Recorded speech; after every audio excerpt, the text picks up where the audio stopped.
नमस्कार, स्वागत है देवभूमि टुडे चैनल पर। तो अभी मौजूद हुए हैं आपके सामने हिमाचल प्रदेश की सुबह की ताज़ा खबरों के साथ। तो इससे पहले नॉन स्टॉप खबरों के इस सिलसिले को शुरू करें, आपसे निवेदन है देवभूमि टुडे चैनल को आप जरूर सब्सक्राइब करें। तो पेश यहाँ सुबह के मुख्य समाचार।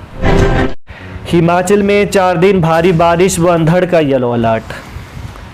धीमा पड़ा मानसून, कल से फिर से करवट बदलेगा और आगामी 4 दिनों तक भारी बारिश व अंधड़ चलने का येलो अलर्ट जारी किया गया है। जबकि मौसम 10 जुलाई तक खराब रहेगा। मानसून की हो रही बारिश के कारण जुलाई माह में भी राज्य के लोग और पर्यटक सुहावने मौसम का लुत्फ उठा रहे हैं। अधिकतम तापमान में -4 डिग्री की गिरावट दर्ज की गई है, जबकि मैदानी इलाकों में उमस भरी गर्मी का लोग सामना कर रहे हैं। बता दें कि मौसम विज्ञान केंद्र शिमला के अनुसार प्रदेश के कई भागों में 10 जुलाई तक बारिश का सिलसिला जारी रहने के आसार हैं और 4 दिन तक मौसम विभाग ने येलो अलर्ट जारी करते हुए संबंधित विभागों द्वारा जारी निर्देशों का अनुपालन करने की एडवाइजरी जारी की है।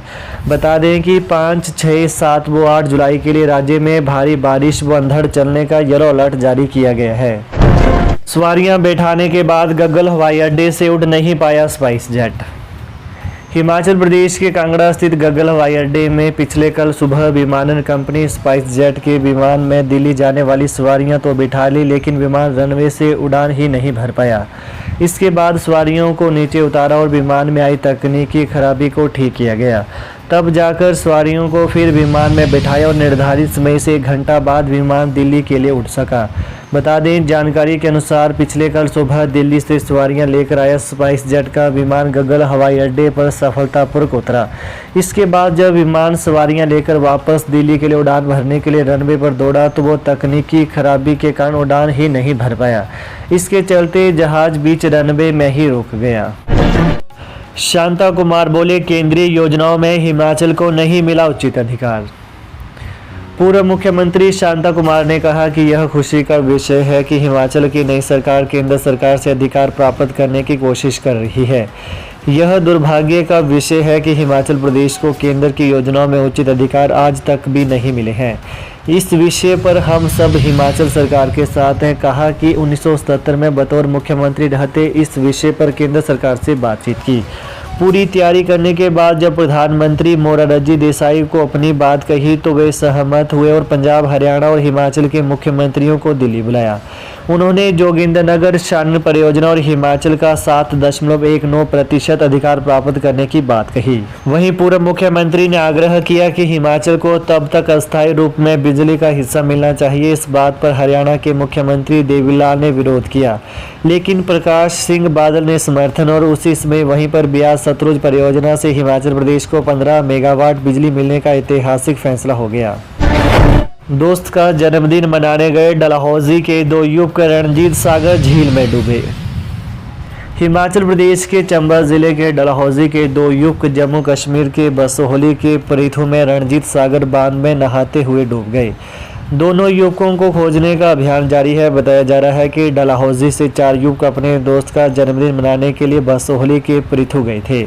वहीं इसी दौरान नहाते समय 2 युवक रणजीत सागर बांध में डूब गए। हादसे की सूचना मिलते ही घटनास्थल पर जम्मू कश्मीर पुलिस के SHO जसविंदर सिंह अपनी टीम के साथ घटनास्थल पर पहुंचे, जहां गोताखोरों की मदद से युवकों को ढूंढने का कार्य चल रहा है। प्रारंभिक जानकारी के मुताबिक युवकों के नाम साहिल और गगन बताए जा रहे हैं। हिमाचल में चुराहा MLA हंसराज विवादों में घिरे। स्कूल फंक्शन में समर्थकों संग पहुंचे प्रिंसिपल और कांग्रेसी नेता को धमकाने का आरोप। हिमाचल में चंबा जिले के चुराहा से विधायक हंसराज एक बार फिर से विवादों में घिर गए हैं। विधायक पर आरोप है कि वो पिछले कल राजकीय वरिष्ठ माध्यमिक पाठशाला हिमगिरी स्कूल चुराहा के फंक्शन में अपने समर्थकों के साथ आ धमके और स्कूल प्रिंसिपल व कांग्रेस नेता यशवंत खन्ना को धमकाया। वहीं बताया जा रहा है कि हंसराज को स्कूल प्रबंधन समिति के अध्यक्ष ने मुख्य अतिथि के तौर पर इनवाइट किया, जबकि स्कूल प्रिंसिपल ने कांग्रेस नेता यशवंत खन्ना को मुख्य अतिथि बुलाया। इससे स्कूलों की खेलकूद प्रतियोगिता के शुभारंभ को लेकर 2 मंत्री स्कूल में पहुंच गए। बाद में हंसराज को वापस लौटना पड़ा। वहीं आपकी जानकारी के लिए बता दें कि चुराहा के विधायक हंसराज का विवादों से पुराना नाता रहा है। कभी वो छात्र को थप्पड़ मारने की वजह से, कभी टीचर को कंधार भेजने की धमकी के कारण सुर्खियां बटोरते रहे हैं। UCC के सवाल पर बोले कुलदीप राठौर, चुनाव से पहले सांप्रदायिक ध्रुवीकरण की राजनीति। लोकसभा चुनाव से पहले यूनिफॉर्म सिविल कोड यूसीसी पर हो रही बहस के बीच हिमाचल प्रदेश में भी सियासत गर्म हो गई है। जहां एक तरफ प्रदेश कांग्रेस सरकार में महत्वपूर्ण महकमे के मंत्री विक्रमादित्य सिंह खुलकर यूसीसी के समर्थन में उतर आए हैं, वहीं एक दूसरे कैबिनेट मंत्री चंद्र कुमार इस पर अपनी असहमति दर्ज करा चुके हैं। बता दें कि ऑल इंडिया कांग्रेस कमेटी के प्रवक्ता और ठियोग से कांग्रेस विधायक कुलदीप सिंह राठौर ने यूनिफॉर्म सिविल कोड पर हो रही राजनीति बहस पर कहा कि अभी मानसून सत्र की घोषणा नहीं हुई है। ऐसे में जब पार्टी का पार्लियामेंट्री बोर्ड इस मुद्दे पर अपनी राय तय करेगा तो कुलदीप सिंह राठौर भी उसी का अनुसरण करेंगे।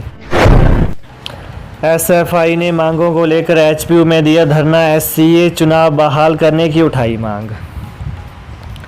एसएफआई ने पिछले कल मांगों को लेकर हिमाचल प्रदेश विश्वविद्यालय परिसर में धरना दिया। धरने के माध्यम से एसएफआई कार्यकर्ताओं ने विद्यार्थियों को पेश आ रही समस्याओं को उठाया। इस दौरान लंबित स्नातक व स्नातकोत्तर कोर्सेज के परिणाम घोषित करने, लाइब्रेरी में पीने के पानी की उचित व्यवस्था करने तथा सफाई व्यवस्था सुचारू करने, नए हॉस्टलों का निर्माण करने आदि मांगों को उठाया। इसके अलावा हॉस्टलों में खाने की गुणवत्ता बेहतर करने, हॉस्टलों की सुविधा सभी को देने, नए हॉस्टलों का निर्माण करने व विद्यार्थियों के लिए हॉस्टल 24 घंटे खुले रखने व एससीए चुनाव बहाल करने की मांग की। मंत्री जगत सिंह नेगी बोले, राज्य आपदा प्रतिक्रिया बल को सुदृढ़ करने के लिए होगी जवानों की भर्ती। राजस्व मंत्री जगत सिंह नेगी ने राज्य आपदा प्रतिक्रिया बल को सुदृढ़ करने पर जोर देते हुए कहा कि प्रदेश में नए जवान भर्ती किए जा रहे हैं। कुल 126 जवानों को राष्ट्रीय आपदा प्रतिक्रिया बल की 7वीं बटालियन द्वारा बठिंडा में प्रशिक्षण प्रदान किया गया है। इसके उपरांत इन जवानों को विभिन्न स्थानों पर आधुनिक प्रशिक्षण के लिए भी भेजा गया है। इन्हें विभिन्न आपदाओं के लिए त्वरित राहत प्रदान करने के लिए अद्यतन कौशल और उपकरणों के उपयोग के बारे में जानकारी भी प्रदान की गई है। यह बात उन्होंने पिछले कल शिमला में हिमाचल प्रदेश राज्य आपदा प्रबंधन प्राधिकरण की समीक्षा बैठक की अध्यक्षता करते हुए कही।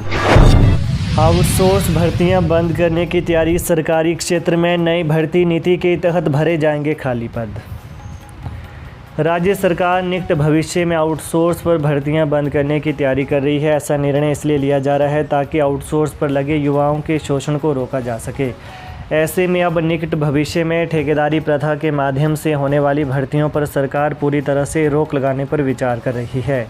इसके अतिरिक्त सरकारी क्षेत्र में नई नीति के तहत भर्तियों को किया जाएगा। सरकारी स्तर पर इसको लेकर बैठक हो चुकी है तथा अब इस पर अंतिम निर्णय लिया जाना बाकी है। इतना ही नहीं, सरकार निकट भविष्य में मल्टीपर्पस वर्कर भर्ती भी नीति के तहत करवाएगी। इस संबंध में आधिकारिक स्तर पर बैठकें हो चुकी हैं और मुख्यमंत्री भी अवगत है। तो ये हैं आज सुबह के मुख्य समाचार। तो प्रदेश की ताज़ा खबरों को पाने के लिए देवभूमि टुडे चैनल को आप जरूर सब्सक्राइब करें। धन्यवाद। जय हिंद, जय हिमाचल।